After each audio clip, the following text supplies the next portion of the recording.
What is up, my peeps? Joshua Smith here with another weekly GSD Mode podcast interview where every single week I interview top entrepreneurs, top real estate professionals, and straight up top badasses. They're dominating their space. These are people choosing to not live a life of mediocrity, but instead to go out there and create big, amazing, epic lives for themselves, for their families, as well as make a big impact on others. And today, you guys got another rock star guest on the show, a good friend of mine, a repeat guest. And today we actually both talk about what's happening with the real estate market during these times and where we see the real estate market heading. And most importantly, what real estate agents can do and what top producers are doing right now to prepare themselves for whatever shift may come. However the result of this looks like, whether it's a real estate market crash or not, how can you be prepared at the highest possible level? So we break it down in today's podcast interview with my good friend Ben Barber. Real quick, before we jump into today's podcast, you guys, if you are looking for the most effective, efficient website and CRM that exists in the real estate marketplace, which is the system that I use, that I have, that is the most effective, most affordable system that exists in the industry, make sure to check out perfectstormnow.com, where you can book a zero hassle, zero obligation, pressure-free demo to see if it's a fit for you.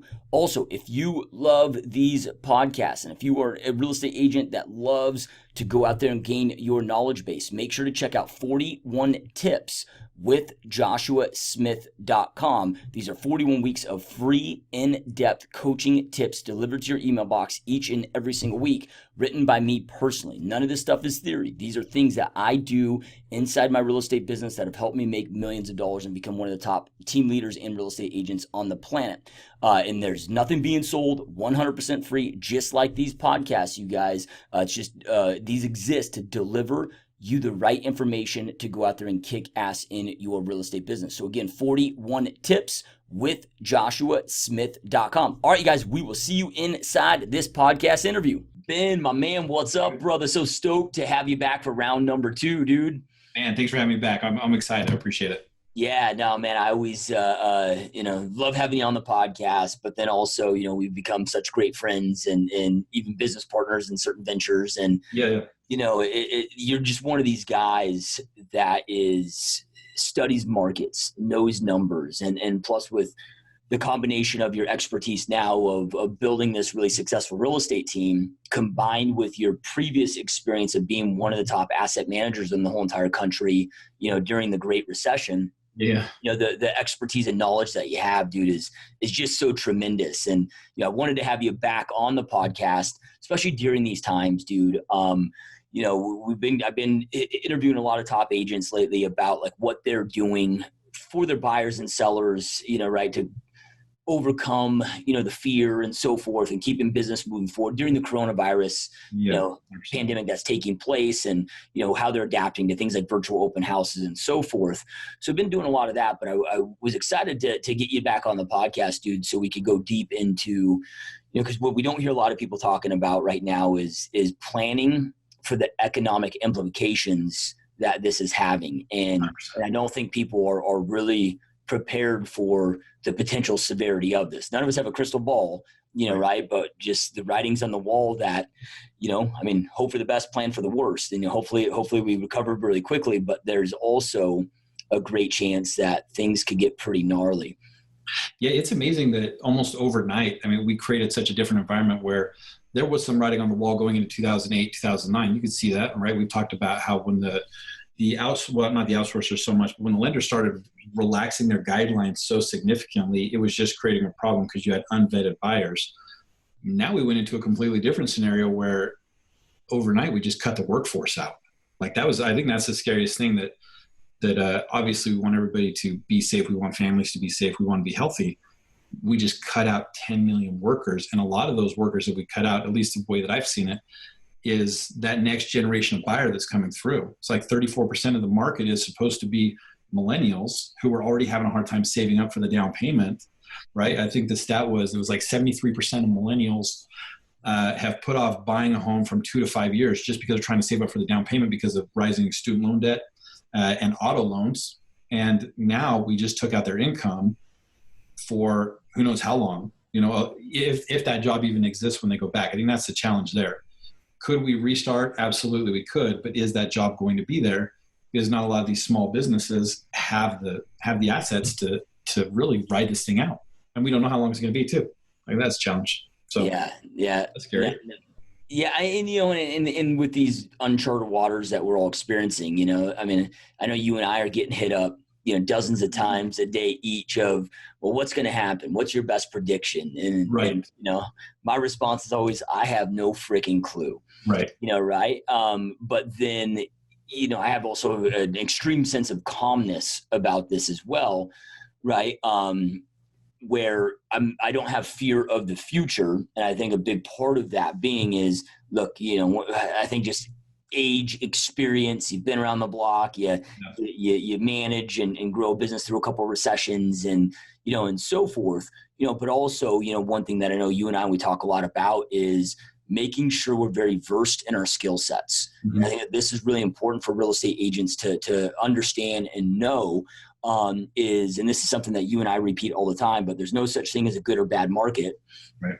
Right. It's always good for somebody. Real estate's always trading hands. Uh-huh. Right. So it's our job to identify whom is it trading hands through and be able to adapt and position our marketing, prospecting, and so forth to whom it's good for. And whether that be banks for REOs or short sales, whether that be, one thing that it seems like is going to be the next huge, I don't want to say a huge wave, an ongoing new element of the business is, the RTP programs and, right. and, things of that nature, like you just mentioned with all of these, not just millennials, but just the workforce that's, when you mentioned 10 million, that was 10 million jobs lost in a 2-week span. Right. That was right. I mean, it just, bam, and there's 3 million the week or so before that, right. So, we're hovering now about 13% or so unemployment, which is, we've superseded the Great Recession unemployment now. And, if this continues for another 2-3 weeks, we'll be at Great Depression unemployment rates. And, the common conversation that I'm having with small business owners is, yeah, I've had to cut, 20-30% of my workforce or so forth, but because they're having to discover new technologies, that there isn't a plan to hire all those people back, even when they recover. They're discovering that, holy crap, we're just as efficient and effective and, producing without those people. So, there's a very good chance that we see a big jobless recovery, through this, right? But it's being able to have those versed, well-rounded skill sets where it's like, okay, hey, if who's trading real estate is a hedge fund, is an investor, is a traditional buyer seller,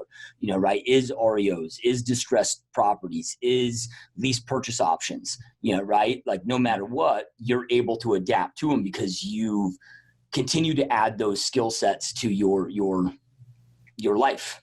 Yeah, I agree 100%. So it's funny because, you and I have been talking about the RTP, so the right to purchase program from Home Partners. And really for the last 6 months, once Kim figured that out and she went from doing onesie twosies to, she was averaging 5 or 6 a month roughly. So she did $10 million last year with the RTP program. We did 0 advertising dollars on that. It was all just through Facebook Marketplace, like all these free ads. But like everybody else, Home Partners has said, hey, they were built for the recession. They were built in 2012 as a solution. And they said, hey, we're ready to go. She's had a lot of conversations with them, with the executive team there, that once these shelter or, the stay in home, stay in place, whatever those are, once those are lifted, Home Partners is ready to roll 100%. And they're going to be able to capture a part of the market that nobody else is, because you're going to have REO and you're going to have investors, cash investors, as this target moves. But what we thought was really interesting when you talk about the skill set, because I've always admired your skill set, that you are 100% rounded. Like, we know that back in the REO days, you were a total badass. Short sale, same thing. But your marketing always seems to, it seems to me like you're never trying to learn a new skill set as that's the trend. It's like you've adapted beforehand. So I look at that as like, I didn't like learning landing pages, but I got really good at it. Right. And I spent a bunch of money on courses just to learn how to do a homes list, just to do let me drive a simple, effective ad, not even a lead ad, a conversion ad off of Facebook. Let me land them to this and say, hey, just give me your information. I'm going to let you download this home list for Davis County or wherever. That's a skill set now that I have, that I learned a year ago, 2 years ago. I haven't used it in the last year or so because we were doing all this stuff with Home Partners and RTP. But now that that's temporarily on hold, I see a huge avenue where you've got all these people that had gone in for Open Door, Redfin, Zillow, like all these iBuyers that have basically canceled contracts and pulled out. Well, that's a huge market right now. So I have the skill set to build a landing page that can duplicate that, the Open Door, and I can go feed my investors that are chomping at the bit to go get these assets. So I love the idea of being well-rounded, not to use it all the time, but so that once something comes up, like we're in a good spot right now because if the market goes to short sale, we know how to handle short sales. If it goes to REO, we know how to handle REOs. We know how to leverage REOs to turn those into listings, right? From doing open houses and things like that. So I agree with you 100%. You have to do the skill set. And the thing that I see a lot is I don't know if a lot of people are really looking at the impact that this is going to have on commercial, because I know that you run an incredibly tight ship, but that's not what everybody does. And I was recently looking at buying a franchise. And one thing that scared me is that just my initial investment tool would have been like $150,000 just to get the building ready and going. And I was like, I don't know if I want to put that kind of money into it when that could be served somewhere else. And I've been a student of yours for a long time, so I'm running incredibly lean. Like we're in my office here, I pay $600 a month for. It's all very lean. But I saw that as a casualty because people are learning that they can do things remotely, right? And you talk about technology, man, the companies that were set up, I mean, look how simple, like understanding Dotloop and DigiSign and all these online programs to get signatures. Well, people that weren't utilizing that are scrambling right now trying to learn that tech, and smart agents that already know it are saying, hey, guess what, guys? I don't even have to come to your house. I'm just going to send you these documents and you can sign them online.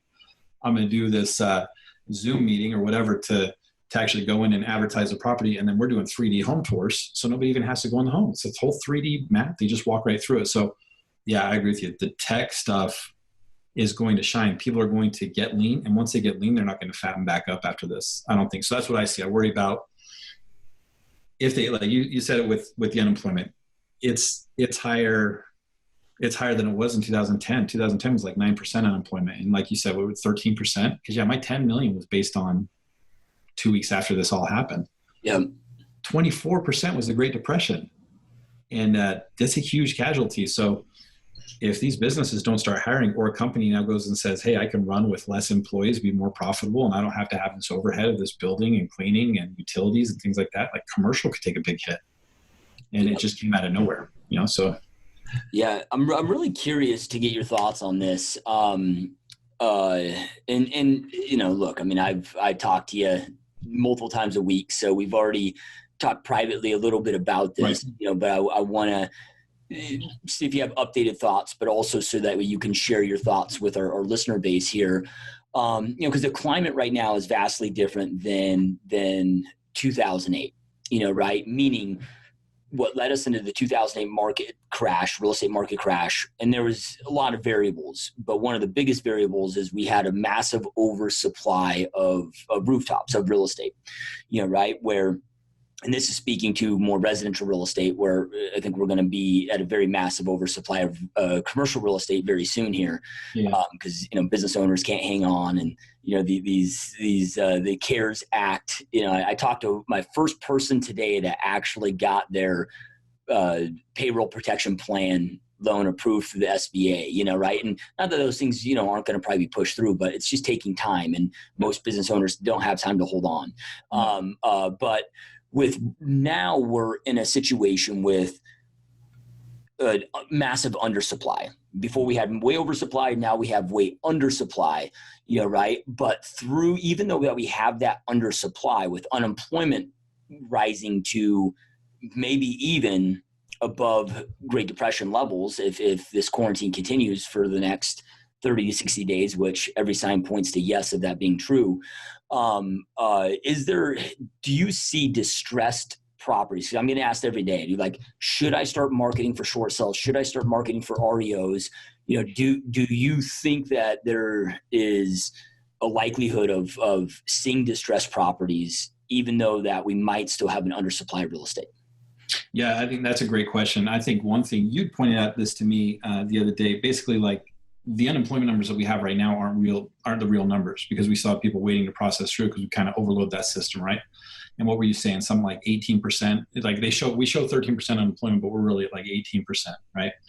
And I think that's that's one of the unknown going into it, because in 2010 we had 9% unemployment. And the stock market took a similar crash. But looking at the individual ones, I think what concerns me there is with the CARES, I think you're going to get the same kind of results as a loan modification, right? Back in the day, loan mods worked for about 30% of the people because there were so many steps you had to go through. You had to prove a hardship. You had to prove that you were trying to do everything you could to keep the property in place. You had to have a plan for paying that back. And then they posted the delinquency at the end of the note. So, just extended everything out. So yeah, they may have modified you to a 1% and cut that payment in half, but all that added up and just went to the end. One thing that scares me is that as you go into this for the property owners, they've come out and they've said, look, we're going to stall any foreclosures for 180 days. They may go up to 360 days if you can actually get an extension. But they haven't put any qualification guidelines into getting into that. I think that's the scariest thing. And I don't like this, but people will take advantage of a situation if it works for them. That's unfortunate. But I knew people back in the crash of 2008 and 9 that had no reason to get rid of their home at all. They had equity, they had good jobs, they had good credit. And instead of, they couldn't get a loan mod till they were 9 months behind or 6 months behind. So they just stopped making the payment. They set that money aside and they said, hey, if you give me a deficiency judgment, I'll give you the money. And they never asked for it. So now they let that property go into foreclosure. They've been saving up all their money and they just waited 2 years and they go buy a bigger, better house. That was with having to prove a hardship and go late. And the thing that concerns me is I think that people are going to take advantage of that when they don't need to. And it's creating this panic of, I need to save all my cash. I need to save all my money. When that happens, I think you're going to see a lot more of the, like on the residential side, yeah, we do have a shortage of homes, but I think that's going to disappear relatively quickly. Right? Like I know that what they had projected in my area, and I'm a little smaller area, we were about 21,000 homes short. And they were building a lot. We were seeing people come in and do a lot of construction on the higher end. But I think that the unknown aspect of this is that in 2009, when people got behind, they got behind, and I'm just going to go on a limb here, and this isn't judging, but I think a lot of people signed papers for those adjustable rate mortgages without doing their homework and understanding how much that rate could jump. Right? So you went from a 6% to a 12% almost overnight. They couldn't afford the payment. So they still had jobs. They just couldn't afford the payment. What I'm worried about now is the liquidity of homeowners that don't have money set up to survive a 6-month stay. Right? So the challenge you're going to have is that if they get this, so anybody can go in and comply, they can get the relief. It's 180 days or it's 30 days, depending on which servicer they're using, right? Whatever lender they have. But the money is due. It's like a balloon payment from what I understand. I haven't seen one that's opposite, but it's basically saying you're not going to make your payment for 3 months, but then in 3 months you owe me all that money right now. If you can't, now you're going to go into 30, 90 days delinquent, and you're going to go through the foreclosure process, or at least go into the default, 90-day default. And not every state has a redemption period. Not every state is going to forgive that delinquency. So I think you're going to see a lot of people. This is what I didn't like about 2008. I think you're going to see a lot of people that voluntarily aren't in a position where they could lose their house, but they're going to do it anyway because they're anticipating that house they want that's $200,000 out of their price range is now going to come down and it's worth it for them to get into. So if we're allowing people to come in and ask for forgiveness without an impact to their credit and without giving any kind of indication that you need it, and then we're doing credit forgiveness, most likely, I think that's what's next. I think what's next is we have so many people that are going to be hit by this, and not just from the perspective of housing, but that have missed their student loans and their auto loans and their credit cards and things like that. Like you're going to have such an influx of that in 2010, they did credit forgiveness for bankruptcies, foreclosures, right? And short sales, they released the delinquency judgments. If that happens now, then there's no consequence of letting everything go. So what's to stop people from strategically letting something go because they want something bigger and better? That's what I worry about. And I saw a lot of that in 2010, roughly. Yeah. So that's why I remember we were talking the other day saying, what does this impact? Because, we've talked about home prices could go up in 2003, like in the third quarter, fourth quarter, because I'm sure you saw in your area. In my area, the appraisers didn't get crazy. Even though we were in an incredible buyer's market, the appraisers did not go crazy with their comps. They were still being diligent to make sure that value was right. So prices didn't get completely out of control. which is a good thing. But I just don't know. I guess the question is it possible that we're going to have, that we could see home prices recover quarter three, quarter four, and still see REO short sales delinquencies increase? And it's a really interesting line there, because we're shortening out how many people can actually afford the home or qualify for the home. And then when we mix that with limited inventory, it's almost like until the foreclosures go through, you're going to create an environment where home prices are going to go up because the courts won't be able to handle it if it goes to that. And I hope it doesn't. But if it goes to that, the courts aren't going to be equipped for it. Yep. Does that answer the question? I feel like I was all over the board on that. I was like, you got to write something down at some point and get back to the topic here, because I was way off on that. No, it did, man. And I agree in that. It's like, look, I think a lot of real estate agents have this false perception, whether it's false or we'll just call it a perception, that is, we only see short sales and REOs during real estate market crashes, which we know that to not be true. You and I know enough mega REO agents throughout the country that are doing insane amounts of numbers of distress sales, even 2019, 2018, during the strongest real estate markets that most areas have ever seen, because the reality is distress sales happen due to people being in a tough spot. That's all it is. Right. And what blows my mind with all of this happening right now, and not just blows my mind, but what concerns me, not to a point when I say concern, and this is me speaking to those that are watching, listening to this, of like, I don't allow myself to get into a panic mode or a worry mode or even a concern mode, right? So when I'm using that word concern, it's more of an awareness of what's going to transition and take place and transpire, right? So then I know how to pivot, like as Ben mentioned earlier, early on, I learned the value in mastering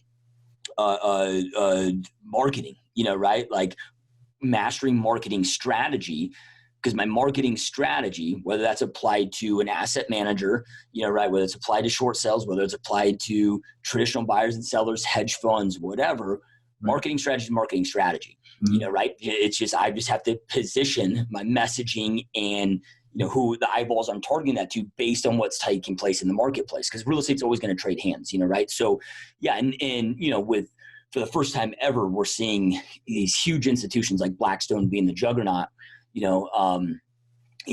multi-billion-dollar funds come up and swallow up single-family attached real estate. So you have like HUD is an example for years now. HUD is such a low percentage of their foreclosures that even go to market. Most are being packaged up and sold at fair market value to these hedge funds, because they're able to play the long game. So even as these distressed properties hit the marketplace, right, these hedge funds might come in and swallow them up at such a fast rate where we don't see the declines. But hardships, because of consumer credit, and this is where I was going with the concern, before I got off on the concern tangent, because I don't want this to be a fear-based, we already got enough of that bullshit with the media, right? Like, you guys, if you can manage, like we gotta be calm and be able to see clearly in moments of chaos, so then that we can identify the opportunities at hand. And so that's why I went on that tangent, because I can't stress the importance of that enough, right? But consumer credit's at an all-time high, right? So you have $4 trillion of our student loan debt throughout the country, right, which has just surpassed credit card debt for the first time about a year ago, right? The average household, it's $10,000, $15,000 of credit card debt. You have 84-month auto loans at all-time highs. Like I wasn't even aware they did those, right? But then also, you have 50% of Americans that have now medical debt, right? And the average American is $600 liquid, meaning they only have $600 of cash available to them, right? And then they're fucked, Right. So they're working full time. Yeah. And then the other thing too, dude, is with mortgage-backed securities now essentially being pulled out, right? So now that means that these government institutions aren't coming in and guaranteeing these loans anymore, right? During this is all new with the coronavirus of the last few weeks. Right. So that means the servicers are having to, like, if somebody defaults or forbearance happens on those loans, they're stuck holding the bag, right? So in the last few weeks, we've now seen servicers extremely tighten the gap for lending guidelines, right? Like you're not going to see anything under 640, and that could be, even as of today, the 640 that was a week ago number. It might be 660 or 680 now. So anybody sub that credit score is out of the buyer market, right? Debt to income ratio is now like 40% or 45%, right? So then when you look at people that maybe have a lot of equity that still have the same job, same pay, before they might have been able to refi to help float them. Well, you got to understand, like, you got to qualify for refi. It's just like a purchase. That money's not going to be like, they're not going to be able to have access to equity in their own homes for some people, right? So it's, it's definitely a perfect storm for some shit to hit the fan, dude. 100%. So I was talking to my sister. My sister is a loan processor in California for an Academy mortgage. And she said one thing they were running into, same thing you had said, where it's basically like phone calls with FHA like daily. They're like, hey, here's the guidelines that are changing, right? Like Freddie, Fannie, all those, they're just coming out and saying daily, like, we're moving that credit score, we're looking at more reserves, all that stuff. And then she was talking to me the other day, and I asked her how it was impacting their lending. And she goes, the thing we didn't see is that people who were using rental income are now getting kicked out of the programs, because it used to be, let's take 75% of your income, account for delinquency. Now they're saying, we don't know if you're going to have renters. Like, we don't know if you can maintain that as an income source, because the unemployment rate just jumped up through the roof. So now people who could qualify, but were using income from rental real estate, like, I don't know if it's happened in your area yet, but we just put something out in our market where evictions just got put on, I think it's a 90-day hold for just regular renters. And I see kind of the same thing we talked about. People that don't need to stop paying their rent are going to take advantage of that. And unfortunately, if history tells us anything, I can remember back when everyone was trying to do those interest-only loans, and that was like the big new change. And if you looked at it on paper, theoretically, it made sense that if you invested that money at 8%, the savings, then in 30 years you could pay off your house and you'd have like $400,000 in the bank. Like, in theory, it worked, right? But people, once they did interest-only and they started saving their money, getting that savings, went out and bought cars and vacations and all this new stuff. That's a big, anyway, for me, that's what I see as a big challenge of anybody who is going into one of these protection programs, either rent or mortgage, that doesn't need it, is that money's going to be spent somewhere. I think that's the biggest challenge, is that our society has shown time and time again. You just said it, $600 liquid means we're not saving money. And I know some people are going to start taking money out of their 401ks, but I've also heard recently that the people that are doing that think that was a bad idea to move that now too. So I don't know. It's a crazy, like, who would have thought that just out of nowhere, we're selling houses like crazy. And Kim and I were laughing about that the other day, because this RTP has been so great for us and we're helping a ton of families. We got 10 people signed up, ready to go. And then boom, just out of nowhere. And from studying your stuff, and, I guess I have a big advantage that I get to talk to you a lot, but we're always looking at, has something hit the market that's an indicator that something's going to change? And there were no indicators. That's the scary thing, is there were no indicators at all. It wasn't like you say, you watch the consumer debt a lot, right? That's been going up, the 84-month car loan. Like, we can watch that stuff, but no one could anticipate that this would happen and then we'd shut down. And I was in Vegas. Like, we came down, we saw you. I was in Vegas on the way back. The Strip was closed. Like, the weirdest thing I've ever seen, because I used to live in Vegas. The Strip was closed. The casinos were boarded up. Nobody was doing anything. All the strip malls empty. It was a weird feeling. It was a weird sight. Because I remember back in, I guess it was 2010, I was with the Chase trade desk. And I was actually out there with some of those hedge funds. And we were looking at properties that were pre-foreclosure. And I think I've talked to you about it, where we'd actually reassign properties if they weren't being maintained, right? We saw a lot of mosquitoes and things in the pool. And I remember I was driving through these neighborhoods, and I saw a lot of the signs. Like, the first thing I look for is, did people stop paying their water bill? That's kind of the first thing that goes, especially secondary water, so grass isn't being maintained, the lawns start getting high. And the area that we were staying at, our Airbnb, I just went out for a walk and saw a handful of homes that it was already starting to look like that. So that was a little concerning. But I remember being in Vegas doing the inspections when they cut out the construction market. I don't know if you went through there. When they were building City Center, there were so many people working on that project, and they just let everybody go. And so it just sat there as like this ghost town forever. It was eerie walking through and seeing it like that, where it wasn't even making money. Like then it was just like you're almost like a life support plan. And now it's like not making money at all. So I'm curious to see what Vegas does. I'm watching that one because they've recovered. The casino's recovered. I think they started showing, they lost something like $6.5 billion in 2009. But then in 2016, they finally showed a profit again. So I'm curious to see what happens there because so much of that area is hospitality that's just been shut down. And I think at one point it was like, I know your area was really high. Vegas, I was the highest that I saw. It was like 93% of listed homes were foreclosures at one point. So yeah. I'm with you. I'm not a big doom and gloom fan. I don't want it to go back to that environment. But I think it's smart that people start understanding that you have to be prepared for anything, really. And that's what this taught us, is that if you're not well-rounded, I mean, there's a lot of agents that unfortunately they're going to have to postpone their dream of being rockstar agents if they don't start adapting very quickly to become well-rounded, to have a good presentation every area, you know? And I see that as a good thing and a bad thing. Like, I won't mention names, but I'm fighting with a discount broker in my area. And when I saw this thing happen, I was like, that's almost the best news in the world because they can't survive through this environment because they're not charging enough. They don't have the funds to write it out and they don't know how to work with people. Right. Like, so I've been on, definitely not as much as you, but I've had a lot of people reaching out and asking for podcasts and advice and people I haven't talked to for a long time are calling me and saying, hey, what should I do? And I tell them, like, hey, the first thing I would do is, protect yourself. You need these skills in case it happens. And you know me, I'm an REO guy, so I go back to that. Like, my mind immediately goes back to, I lived in that world for 7 years, strictly working on the assets. So I go back to that because that's my training and my thinking. But what I was looking at was like, number one, that may not happen, but as professionals, we have to know how to handle it if it does. But we also have to know how to handle our clients and like our database. Because right now they're freaking out. They don't know what to think. And it was like, there was a 40% consumer confidence that we would run into a recession in 2020 without any evidence at all. Like, I was amazed at that. Without anything to support it, people thought, nope, it's been going too well for too long. We're going to run to a recession in 2020. And now all these people that it actually happened and be like, see, I told you, even though it was nothing to do with what you could have predicted. Right. But that's scary. Anyway, that's scary to me with that consumer confidence, because now people are being fed, like you said, it's fear, man. It's being fed fear by the media.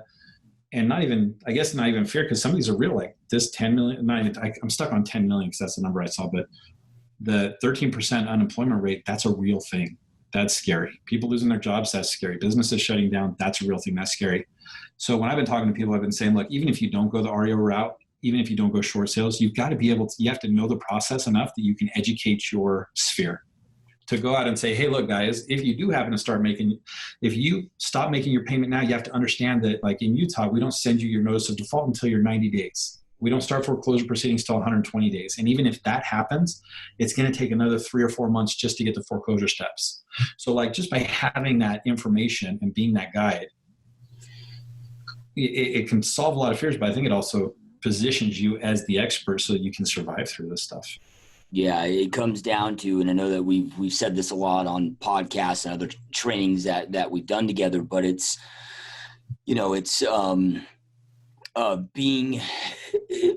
being so well versed, adding those skill sets consistently to yourself, where like none of us can control what's going to happen to the economy, but it doesn't mean that your family's economy needs to be tainted by anything else that's taking place. Right. Right? So you got to recession proof yourself. And, exactly. And one thing that I'm really excited about, I know they're on a temporary pause, right, with Home Partners. And anybody that's watching, listen to this, homepartners.com. Anybody can go sign up for it, right? Like, this isn't just an exclusive client that, Kim and Ben have, or that I have, right? They're in about 17 different markets or so now. And their kind of pause in their process, mm-hmm. which makes total sense, because this fund is going out there and buying rental properties, look, right now, like, we can't, which blows my fucking mind that the government can come in so quickly, so fast. Part of me, I can't, and I hate putting the tinfoil hat on, but I'm like, man, is this just an opportunity for them to, and not saying that I'm not one of these conspiracy theorists that are like, oh, they created the virus. Like, I'm not buying any of that shit, but I'm just saying, though, like, with the climate at hand, are they utilizing this as an opportunity to see how far they can take their implementation power on us is, but to go out there and tell landlords with big rental portfolios, or just, most landlords that have rentals are like a onesie or twosie, right? It is not, these mega deep pocket people that have a shit ton of money, right? But to go out there and say, oh, you cannot, your tenant doesn't have to pay you, and you cannot evict your tenant, right. Right? It's scary stuff, right? So Home Partners is put it on temporary pause until at least that gets lifted, which I totally get that. But with this program, with this, because this is something that, you guys, you had 10 million last year. You guys just learned this program, did 10 million last year. Before this pause, you were on track to do 20 million this year just from this one program. That's what was frustrating. We were 5 million in the first, we were 5 million in the first 3. And that was with being a little distracted and we weren't running full. So yeah. So, once I got wind of what you guys are doing, man, I was like, man, you got to teach me how to do it. Right. So, and you guys taught my team, myself and, some of my top agents, the process. We put our first deal under contract in 5 days. We had 3 under contract within 30 days. And that was just learning the process. Like now that we've learned the process, like we're like, oh dude, it's game over. We'll be doing 100 million a year with just this one, lever. And that's what really this is, you guys, is when we're talking about being well-rounded, it's look, our job, let's just say like my niche is residential real estate. Now somebody else's niche that's watching this might be commercial, might be condos, might be whatever, right? But it's like, I always go with this with the mindset of I'm a residential real estate expert, specialist, whatever you want to call it. Whoever's buying it or selling it, it doesn't matter. Like I can adapt to any of them because I am a residential real estate expert. That's my product that I have the expertise in, right? But then depending on who, like it could be Home Partners, it could be Fannie Mae, Freddie Mac, it could be short sellers, it could be whether it's a divorce attorney. It doesn't matter. Like you're just able to quickly move, shift, and adapt, right? Because if we don't change, we die. It's just how it goes. So you're always going to have to be changing and adapting. But real quick, Ben, for those that aren't familiar with how Home Partners work, can you just give a quick overview? Yeah. This is this is the thing, you guys, that everybody's watching, listen to this, like you take note on this, man, because when they open back up, if they're in your marketplace, this is huge business to be had, and it can cost you about $0 in marketing spend. And it's not like some of these other funds like Open Door, Zillow that are collecting referral fees from you. You get your full commission on this. Yeah, and you just hit it right on the head. So I'll give you the elevator pitch for it, because it was interesting when we came down there and we were talking to Armando. I'd been talking with him back and forth before we even got there, because we really wanted to see, are we just exceptional agents in Salt Lake, or have we really figured out a way to do this nationally? So we go down, and I talked to Armando, and it wasn't until, it was funny because you were there and I saw your eyes light up once you understood the full power of the program, because there is such an upside. And I think it was once we hit 177 GCI 6 months, absolutely zero ad spend. And it's like, everybody's like, wait, what are you talking about? So high level, Home Partners came in. They were established in 2012. They're based out of Chicago, and they're basically a privately funded rent-to-own program. That's how I look at them. They're a private investor. So what they do is, rather than going out and saying, I'm going to buy a property and I'm going to find a tenant to put into that property, they go opposite, and they say, I'm going to work with local real estate agents, and I want you to find me a qualified tenant that wants to buy a home but can't qualify right now. That's the big crux of it. So their guidelines are a little more relaxed. It's a 550 average score instead of like a 620 or a 640. You can take the combined income of the entire household as long as it's over $45,000 a year. So there's a lot more loose guidelines. Bankruptcy just has to be discharged. It doesn't have to have, there's no seasoning on bankruptcy or foreclosure. And a lot more leniency with collections, like medical collections are allowed, student loans, I think that collection's allowed, but they've got a lot looser guidelines. And what they do is they come in and they say, hey, now that you're approved, so Josh, you come into the program, you submit and this one thing I love too, they'll do bank statements. So all these people are self-employed that are waiting 2 years to qualify for a home, they'll take bank statements. So they put me through. I went through the program. That's one of the reasons we first learned about the advantages of it, is I went through bank statements because I'm a realtor. I was brand new to it. And they qualified me $3,500 a month for rent. So I was like, okay, that works. That's their top tier. That works out perfect.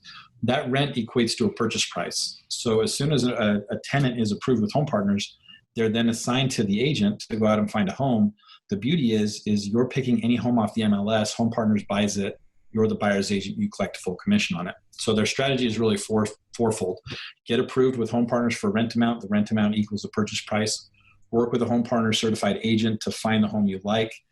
The agent and home partners negotiate with the sellers to purchase the price at fair market value. So they're not undercutting anybody. Home partners buys the home for cash. The agent makes the commission as the buyer agent. And then the tenant has they basically rent the property back in 1 year increments, up to 3 years in Texas, 5 years everywhere else. And at any point, they can purchase the property at a pre-established price at any time. So when you're 3 years into it, you know what that purchase price is. If the property value has gone up, they appreciate the equity. If the property value has gone down, there's no obligation to buy. They can walk away from it. They can continue renting, or they can just go out and buy a new property. The thing that when I talk to people about it that they don't understand that is a huge thing is there's no fee to belong to this. Like you sign up with home partners, you do their training. It's like a 46-minute training. And when you buy a property, when you submit a property for a resident, they send you a buyer broker, like you're their agent. So whatever commission is on the MLS, that's your full commission. There's no fee to them. There's no kickback to them. There's no annual fee to belong to the program. And they come out and it's like I joke with Kim all the time. It's like having an investor that just said, I'll buy everything you can bring me. You just got to find the people fast enough. Like that's the kick. You got to find the people fast enough. And like you were saying, we did the 10 million in the last 12 months, which isn't as fair of a number because it really took us a year and a half to get to that point where we were really marketing well. And once that happened, that's why we were starting to pick up. And 20 million I think that was a conservative number for this year. Because I wasn't even running Facebook ads for it. Now I'm running Facebook ads, generating those for about $2.30 of people who want to be in the program. And I had 3 people come through my Facebook ad that went in, got approved with home partners without me even talking to them. So they came to me and they're like, hey, I'm approved. They said my rent I can go up to $2,200 a month. How much is that? I was like, great, you can buy up to $350. Let's go. And that was it. Just go find a home. So it's a cool program. And it's 17 state, but it's 40 areas, 40 metro areas. So yeah, homepartners.com, go there. It's free to sign up. They've got a lot of resources where you can actually go do their training. Now, the disadvantage is that it's kind of like Kim and I mastered it. That was the big thing. And that mastery has produced incredible results. And that's what we shared with Armando. It's like, you can do it the right way to have people basically begging you to work with them. And that's a good spot to be in, you know, but again, like you said, that's just part of the portfolio. That's just being well-rounded, recognizing that that's a demographic that isn't being serviced really. Most people don't have the down payment, and Home Partners is, depending on the state, it's a 2-month rental deposit, which equates to just a little over 1%. So most people can do that. 1% is no problem. And it's not all due up front. So that's a better program there. They're not paying closing costs when they walk into the property. They get to buy a house that's in an area. Like that was the big thing for us is it's all homes for sale on the MLS. If the property is in a Home Partners approved community, it's even one that's for sale by owner, or if somebody's been renting theirs, and this might be a huge opportunity coming out of this. If somebody is renting their place, Home Partners will actually buy that if it's in an approved community. So you could be renting the property and you're like, I want to buy it. They come in, they buy it, negotiate it with the owner. We'd negotiate in like a for sale by owner commission agreement, put that in there, make our money, and then they have 5 years to purchase it. Like it's awesome. Yeah. Yeah, no, it's so badass, man. I was having a conversation the other day with a buddy of mine that owns he's a real estate agent, has a real estate company, but then he also owns a successful construction company. Okay. And this was just yesterday, and he's like, he goes, am I reading? We're on the phone, you know, right? And he's like, am I reading this wrong? But man, you sound so excited about what's to come from, you know, this crisis. And I was like, my response to that is like, look, don't take this out of context. I hate the fact that this virus is, I mean, people are dying from it, right? I hate seeing that happen. Obviously, you know, right? I just like when 2008 market crash, man, I hated seeing people losing their homes. I hated knocking on doors, having to evict people from their homes. I hated knocking on that door and it's a tenant that's been paying their rent the whole time that had no idea that the landlord, none of that stuff is fun, you know, right? Meaning I have a ton of empathy and compassion. I feel terrible that people are having to go through that. You know, with that being said though, you know, I told him, I was like, yeah, dude, with having the things that I have in my back pocket that you have in your back pocket with, you know, because this next wave, I mean, I see this Home Partners program that you just discussed being a massive juggernaut, because of all the restrictions and all the things that we just talked about, it's going to take so many buyers. I mean, so many buyers are already wiped out of the marketplace right now. And I don't foresee, it's not like even when, the MBS has come back, that lending guidelines are just going to be like, oh no, it's good now, let's just go back to normal. They're going to be very cautious for a long time going forward, right? In my opinion, nobody knows, and I'm a crystal ball, right? But I see that just, being, let's just say 75 to 80% of the buyer pool that is just, and let's just say the buyer pool before was 40% that could qualify, 60% that kind of weren't in a position or whatever. Now it might increase that to 80% that need a program like this. But then also with increased REO and short sales and done thousands of those over, a combination of those over my career, plus I still see the traditional market still, hopefully staying pretty steady. Yeah. Right. But a combination of having those in the back pocket and expertise and mastery of those, like I told him, I'm like, dude, this is my fucking playground, man. Like I'm just ready for the quarantine to be over so I can go fucking play, baby. Right. And look, again, I hope that nobody's taking that out of context of a thing of look, I feel terrible that this crisis is happening. However, everybody's got to understand that the economy is a zero-sum game. Somebody's always winning, somebody's always losing, and there's always massive opportunities at hand, whether we're in a crisis or not. Right. But it's just proven historically that there's more millionaires and billionaires created in times of crisis, right, and recessions and depressions than any other time. So it creates so much massive opportunities. We're already seeing, discounters aren't going to know how to operate in these markets. And as an example, I was talking with one of my teammates yesterday who's only been an agent for 2 years, and she's kicking ass, right, doing almost $200,000 a year in commissions. And nice. But I'm like, look, like anybody that hasn't been an agent for longer than 8 years has no idea what even a normal market is like. Right.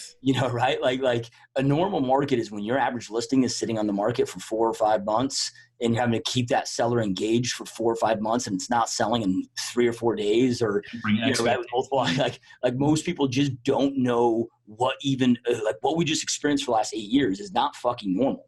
No. That was the most extreme sellers market, period, the longest bull market in recorded history in our country. That wasn't normal, right?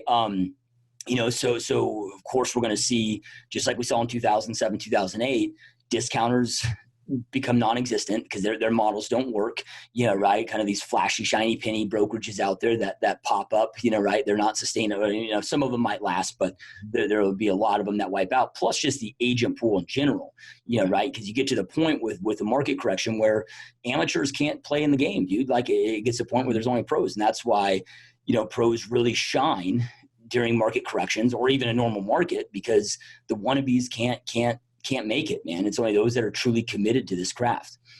Yeah, weren't you? It was either you or Darren Hardy, because you say such good things, so sometimes I confuse the two. But I think one of them was, it's a perfect opportunity to get A players because companies have to let A players go in this market. So it's a great chance to jump in and snag up that really good talent. But I agree with you. So when you look at the agents, I think the discount brokers, and again, you've counseled me on this, so I appreciate it.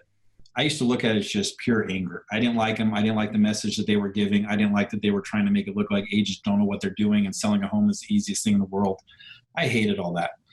But after I talked to you one time, I came back and I calmed down. I said, okay, well, what is that telling us about the market? Well, the market's telling us that agents are overpaid for their service, so I have to overcome that when I talk to people. And after I did that, I've never lost a home to any of the discount people, because I can go and I can show why you're hiring me, why you're hiring Kim, what you get for your money.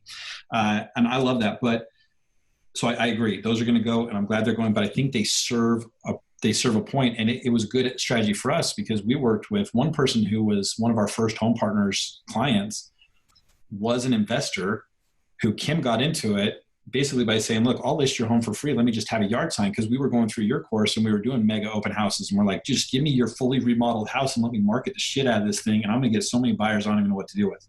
That was our strategy. So we're like, look, we'll put a sign up. We'll put on the MLS. You're paying this discount broker $500. Great. Pay us that $500, but we'll do it for you. Then that led into, well, he wanted to buy a house but didn't want to put 20% down, because then he wouldn't have his money to go put down on other projects and do his hard money.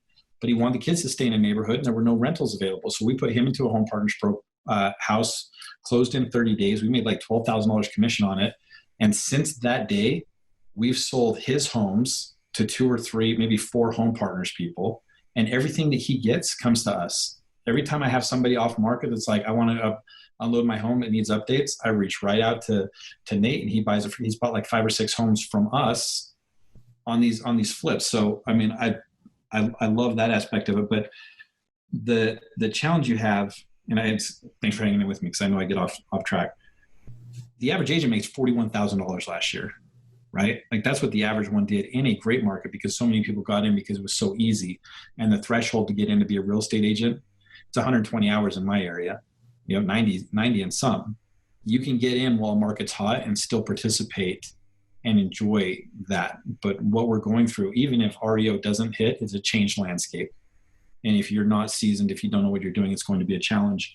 I like the who it serves. Like when I looked at that, and this was from our last, it's funny now I'm talking, I'm like, dude, these guys must think that I'm like a basket case, because I come to you all the time. I'm like, dude, Josh, how are you not freaking out? I'm losing my mind. What should I do? And you're like, it's all good. Calm down. Who's it good for? Let's look at what's real. I'm like, okay, let's calm down. Let's go look at what's real.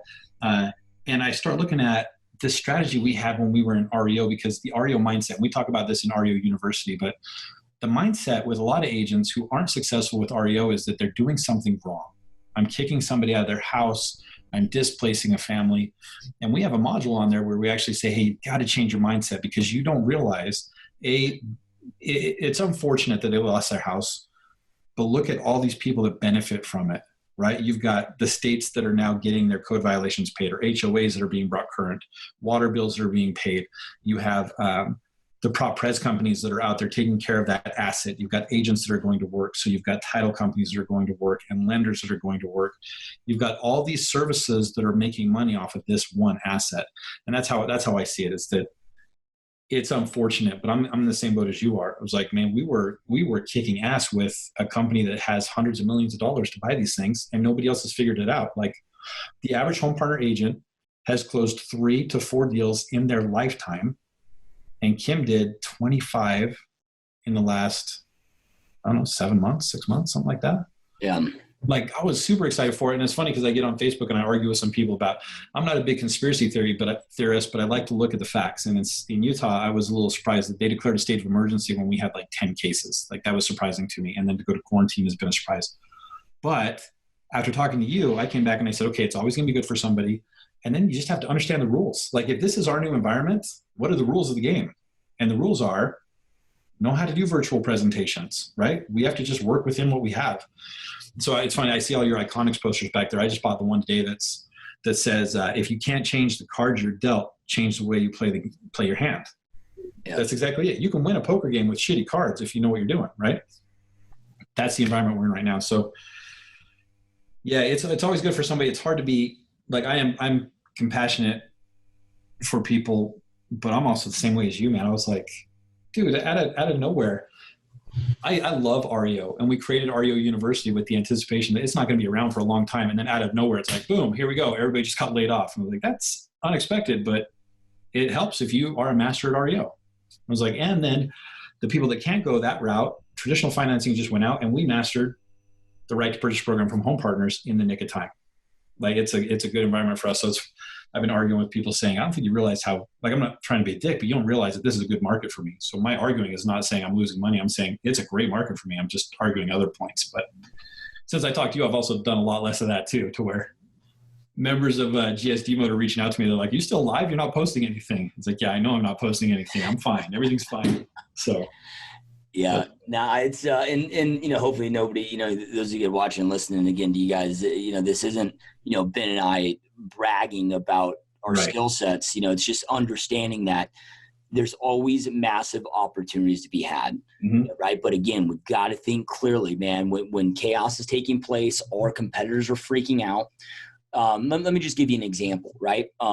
During this whole coronavirus thing that's taking place, right? We're recording this. What's the date right now? April 8th, right? So we're about 3 or 4 weeks into the quarantine now. And when that happened, I actually had no idea what was happening, right? I was in LA in a mastermind with my mentor, and I had my phone off for like 4 days. So I'm in LAX catching a flight home back to Phoenix that Sunday after Trump, it put the quarantine in place, and I was like, oh, what the fuck is going on? Like, I had no idea this was taking place, right?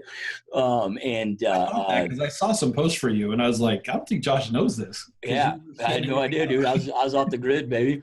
But first thing I did that morning, right, that next Monday morning is I got my wife and my kids up, and I was like, look, you guys, you're not going to see me much for some time, right? And number one, I got to make sure that we're okay and our business to survive and not just survive, but, so we can go out there and thrive. But, I'm in a different position than a lot where I have, lots of employees and lots of people that rely on me. Yep. So it's like, all right, like I got to go to make sure that they're taken care of. I got to make sure that we're, my family's taken care of. But then, like I told my wife and my kids, I'm like, also, you guys, this is a time not just for us to survive, but this is a time for us to double, triple down so we can thrive like no other. Like I have every intention of growing every one of my companies tenfold, over the next 3 or 4 years. And this, what we're seeing right now, will catapult that, right? So now this is, I don't have a plan yet at this time for how we're going to adapt to just the quarantine. We're not even talking about the economic impact yet, right? But went to that drawing board Monday, but boom, like we were very proactive with it. Just so as of this morning, so it's Wednesday right now, I met with my team manager. So between Monday and Tuesday already of this week, we put 12 homes under contract, right? Just my team, right? Not a brokerage, just the team, right? And so we're having record escrow opening weeks. And the message I keep preaching to my teammates is, yes, there's less buyers and sellers out there looking to buy and sell right now during this time, at least in our market, in our area. However, there's still a big percentage of buyers and sellers that can't force to put their life and their real estate plans on pause because of this virus. Like they have a need, they're relocated, whatever it is, they have a need where they need to buy and sell right now, right? Plus there's a lot of sellers that might in their mind see the writing on the wall and want to unload while real estate prices are still top of the market, right? So, so then from there, but then it's the understanding of, all right, there's less people looking to buy or sell, but there's still a big percentage that need to be buy and sell. But here's the blessing is there is a shit ton more of real estate agents burying their head in the sand right now and not taking action. They are freaking out. They're watching the media. They're putting themselves into a worried fear, right? And fear, doubt, worry. And that's the lowest, point of vibration that you could be vibrating at as a human being, right? Like that doesn't do us any good. I'm not saying to not have awareness, right? Like keep your eyes fucking open, pay attention, have awareness. You can probably tell from this conversation, Ben and I are very aware, like we're paying attention to the right sources, the right people and so forth. But then from there, it's all proactive. What can I do right now to move the needle forward in my life and my business? Not a, why is this happening? What's going to happen? No, what can I do right now? Right. And we were able to pivot very quickly to the virtual components and so forth. And that's really what we're talking about here is seeing the opportunities. But in order to see the opportunities, man, you have to be clear during times of chaos. Let everybody else freak out. Man, be centered, be clear, right? Be calm so you can see those opportunities and then take action, right? And then when you can't work in your business, work on it, right? Like Ben and I are both extremely busy, but right, when our competitors are binge watching, what's this, the Tiger King bullshit show that's on Netflix, all this shit I keep seeing. But I love it. Every time I see somebody talk about it, I'm like, fuck yeah, man. I'm like, keep watching that shit. Keep being distracted because while my competitors are doing that late at night, what am I doing? Right? Mastering YouTube, mastering Facebook, mastering REO, mastering, Home Partners RTP, right? From the training that you've delivered to us. And, so we're able to move shit. You got to do the opposite of what your competitors are doing. So, I just wanted to sorry for that tangent, but I just wanted to be, clear on that and make sure that you guys are prepared for what's coming, and what's happening now, not just what's to come as well. But Ben, I know with Home Partners, dude, because, you guys becoming, some of the top agents in the country through this program, you guys have been getting blown up by me, right? Making you guys come down and train us and which you can't do for everybody out there. I guess if somebody wants to stroke you $50,000, they might maybe come into their office and train them for 2 days.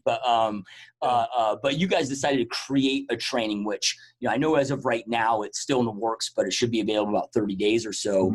But where's the best place, man, for people to follow you, get in touch with you so when the training on this program is available, that they're able to know how to get it and all that fun stuff?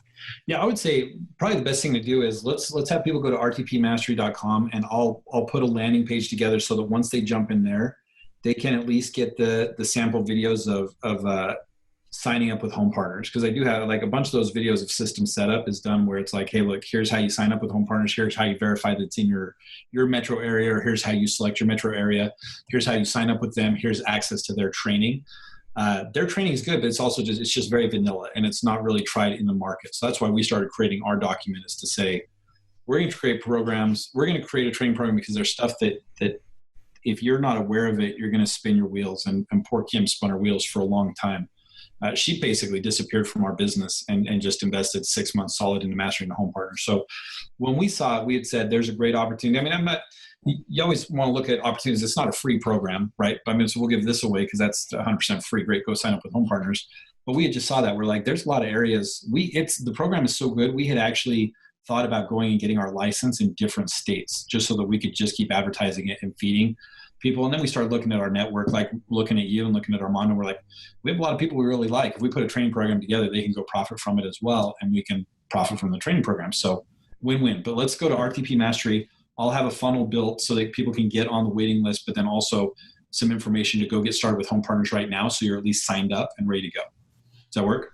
Yep, 100%. And then also, you guys, if you are wanting to master your skill sets with REO and short sales, Ben and I co-created a product together. Well, I should say it's like 80% Ben, 20% me, just because he's, I have a lot of expertise on selling REO, but, he was one of the lead asset managers in the whole entire nation, create a lot of the systems that the banks still today implement and the servicers that, have in place. And, he's my mentor in that space. But if you guys want more information, or if you want to jump into our training program there, if you go to www.reomasteryuniversity.com. Now we sell that program's $1,500, right? But if you go there and you do, this is something that you want to purchase. I don't want to create this into a sales pitch podcast for you guys. Cause look, it doesn't like, yeah, of course we have training programs that exist and we make money on those. But even if you don't want to invest that money, you need to still invest the time and the resources to figuring this stuff out, right? For all the reasons that we just said. But if you guys, I'll give you a promo code right now, which is REO University, all one word, all caps. So all together. So in the promo code, when you go to buy the product, right? So if you type in REO University, all one word, all caps, all together, it'll knock off $500. So you can get it, I think, for $997. You get lifetime access to all the training inside that program. So we'll have links below for all this stuff too. Just want to make sure that you guys are aware of that. Any last closing words that you have for everybody, Ben? My light turned off. No, I appreciate, I always appreciate your time, especially with this, because I think that there's a lot of fear in the market. And I think the last thing I would leave is, I'm a big CrossFit fan. The CrossFit, for people that are in it, they know that the CrossFit Games were basically dominated for the last 10 years by two people. Rich Froning won 4 in a row, and then he got out, and then Matt Frazier comes in, and he's been unstoppable. He is so far ahead of people that he could not participate in the final day of testing, and he wins the contest. Like, he's that good. And when they interview Matt and they say, why are you so successful? He says, because I train to not have a wheelhouse. That's how he trains. So some people are like, okay, I'm a gymnast. So if I see a workout with muscle ups, that's my wheelhouse. I'm going to go dominate. But then they go to a heavy bar and they get crushed. Matt has basically built his training to say that I don't give a shit what you throw at me. I'm the best at everything. I'm efficient at everything. And I think that's what we're talking about, is that you have to know how to do everything in this environment. So the message I really want to bring to people is, now is not the time for agents to be hiding away. Now is the time for you to be out there and be vocal to your sphere, to let them know that you're the expert, you're in charge, you know what's going on, right? That's the biggest thing I thought was, regardless of what happens, you're the resource for them. You know how to handle this. And if you don't have expertise in every area, now's the opportunity to get it. That was a big thing. If I didn't know REO right now, I'd be looking at it. If I didn't know short sales, I'd go short sales. Just like in a buyer's market, I'm going to go learn Facebook advertising to get those buyers to come to me.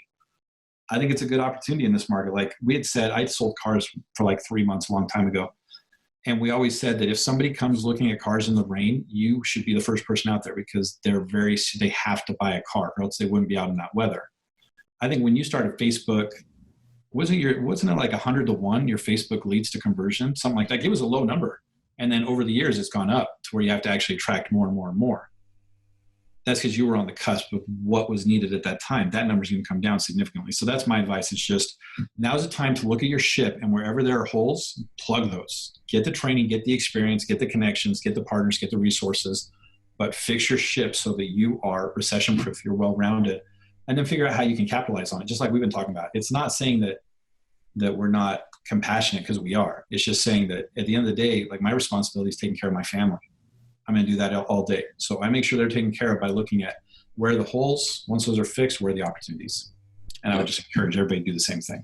Love it. The last piece of advice that I'd give you guys, based on what Ben and I are talking about here with mastering these skill sets, being a guy that spent about $1 million or over $1 million at this point over my 15 years of being an entrepreneur in the real estate industry on coaches, consultants, programs, events, and so forth.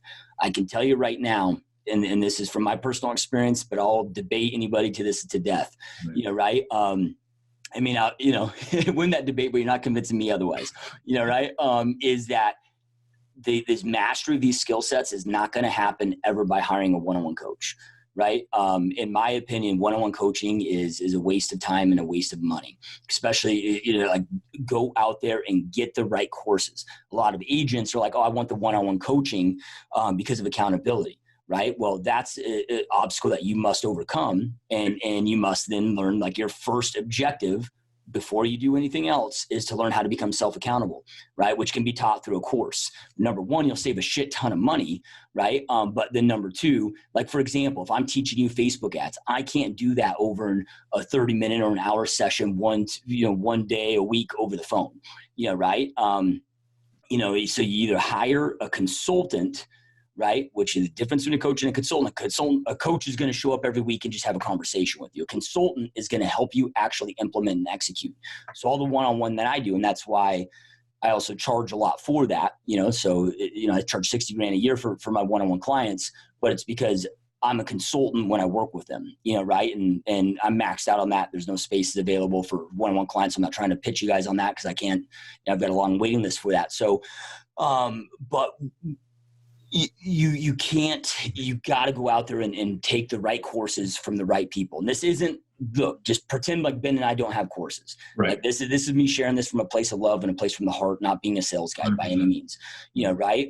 Identify, be very clear on, okay, where am I at right now today? What are my goals?